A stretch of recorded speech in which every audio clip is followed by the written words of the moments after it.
Bueno, empezamos con un nuevo video.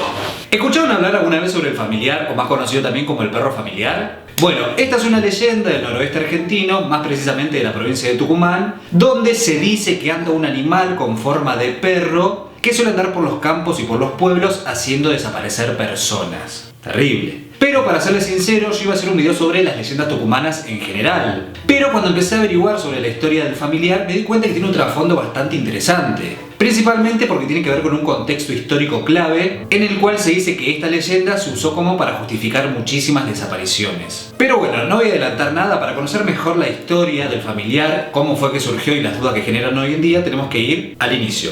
¿Empezamos? ¡Vamos nomás!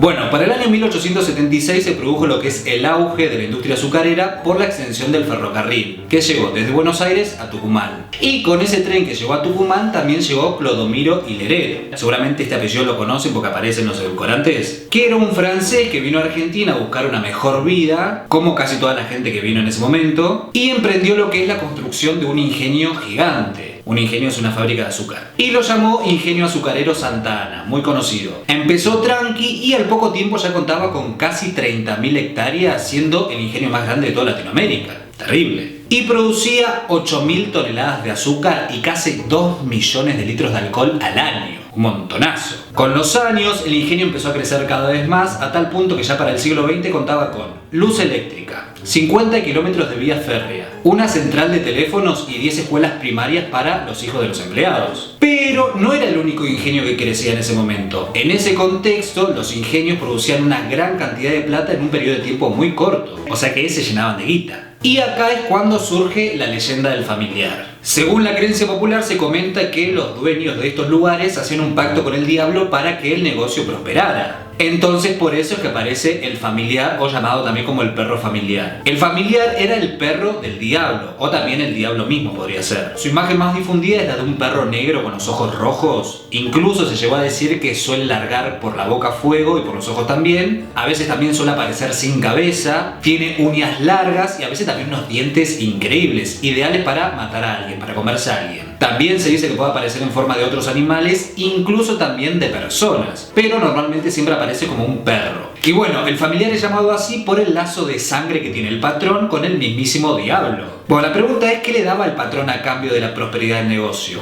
El tema es así: para que le vaya bien a ese negocio, el patrón le prometía un empleado al mes para que el perro familiar se lo coma. Algo así como un trueque. Una versión dice que el familiar se escondía en una habitación de la casa del dueño de la fábrica y cada tanto este lo largaba para que el familiar se alimente por sus propios medios. Después otra versión dice que el familiar estaba en una habitación de la fábrica y que el patrón elegía a un empleado a buscar una herramienta de esa habitación. Y cuando llegaba estaba el perro familiar ahí, ¡pam!, se lo devoraba. Y ahí es cuando le daba el obrero anual al perro.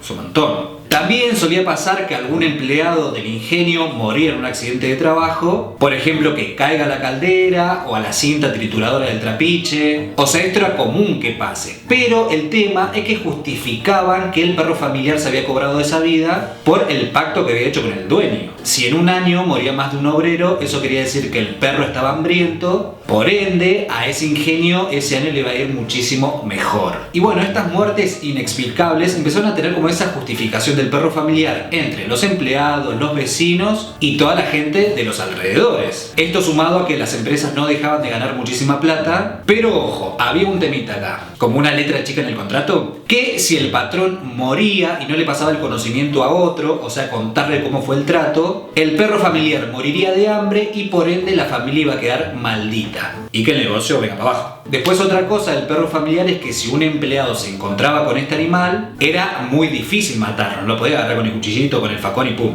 no se moría. La única forma de sobrevivir a él era teniendo un rosario y una cruz, y así te salvabas. Pero el tema es que el empleado no podía contar lo que vio. Entonces el patrón le daba una plata para que se callara, para que no contara lo que vio.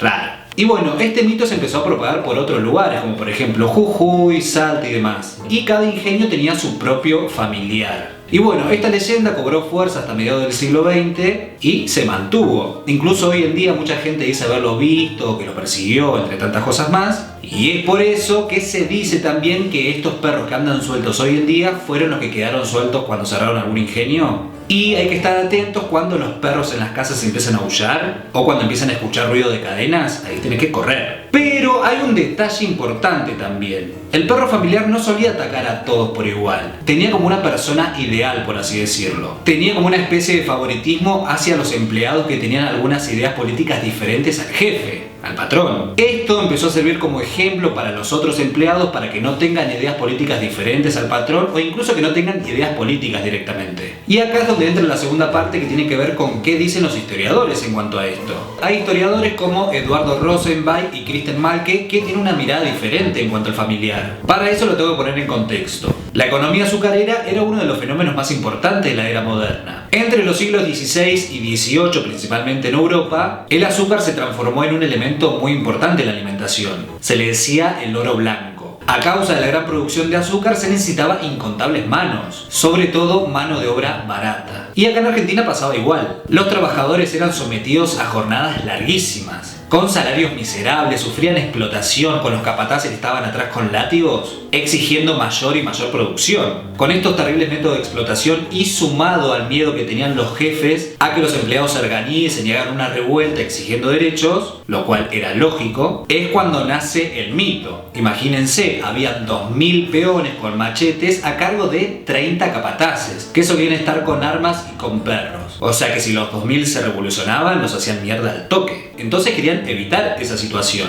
Los peones, que muchos de ellos eran pobladores originarios de Salta, Jujuy y la Patagonia, estaban capturados de por vida por sus deudas, porque cuando ya empezaban a trabajar ya arrancaban con una deuda con el patrón. Entonces la única forma de dejar el ingenio era fugándose. Pero los patrones tenían empleados armados a las afueras evitando que ellos se fuguen. Cuando agarraban a algún fugitivo, lo mataban como para dar el ejemplo. Y como para que esto funcione, se crea en la psicología de los peones este mito, que en las noches de luna llena sale el familiar a comer y hace desaparecer al peón más rebelde. El uso del familiar se empezó a extender a otros ingenios como Salta, Jujuy, como dije anteriormente, y es por eso que cada ingenio tenía su familiar. Y en estos ingenios estaba el temor entre los obreros de desaparecer o ser víctima del perro familiar. Si el patrón o el capataz no estaba presente, el miedo al familiar los reemplazaba. Terrible. O sea que, según historiadores, el mito del familiar fue creada por los patrones para aterrorizar a los obreros y justificar las numerosas desapariciones que había, sobre todo de aquellos que intentaban defender sus derechos. Y un datito no menor es que principalmente también los que desaparecían eran empleados que no tenían familia que los reclamen, o sea que reclamen su paradero.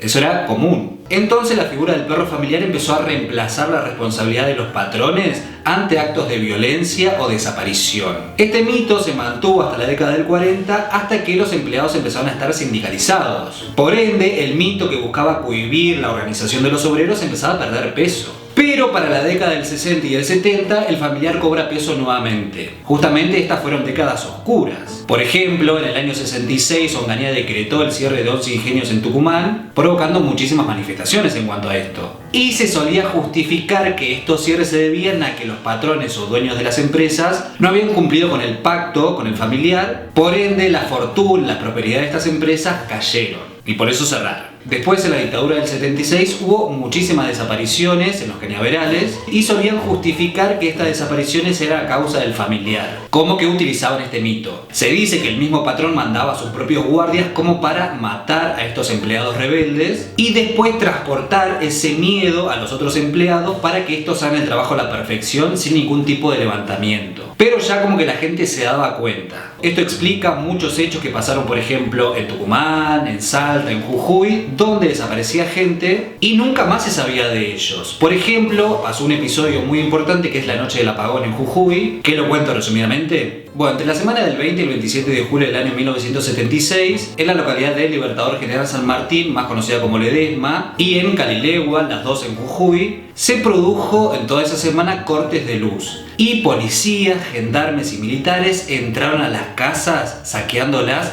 y llevándose a 400 personas. entre ellas estudiantes, docentes, profesionales, trabajadores, entre tantos más, y los llevaban a galpones y los torturaban. De esos 400 secuestrados, hoy en día continúan 55 personas desaparecidas. Y en estas desapariciones también usaron el familiar para justificar. Increíble. Y es un detalle no menor, porque incluso esta semana se cumplen 45 años de este episodio de la noche del apagón. Por eso está bueno traerlo y recordarlo y más o menos contar el contexto. Yo con este video no pretendo cuestionar las creencias de cada uno, porque si una persona dice que lo vio, o si alguna persona dice que vio el familiar o que lo está persiguiendo, queda en cada uno. ¿Usted qué opina al respecto? Hoy en día se sigue manteniendo más o menos la leyenda del familiar porque mucha gente dice haberlo visto o que lo haya seguido. Pero acá lo que se discute no es lo que cree cada uno, sino se ponen en contraparte el mito y lo que dice la historia y los historiadores en cuanto a esto. Vi muchos videos que hablaban de esta leyenda, pero solo hablaban de eso, de la leyenda del familiar. Y cuando me puse a averiguar vi que tiene un trasfondo bastante interesante, por eso lo quería compartir. Así que nada, así la historia del familiar, todo lo que gira alrededor y el trasfondo. Si usted tiene alguna historia, alguna leyenda, cualquier cosa de la que quiere que hable, dígame en los comentarios si lo hago. Acuérdense de compartir, de suscribirse, dejar un comentario, de invitarme un cafecito también. Y creo que con eso ya estamos. Bueno, espero que les haya gustado y nos vemos en el próximo video. Qué ruido que hace.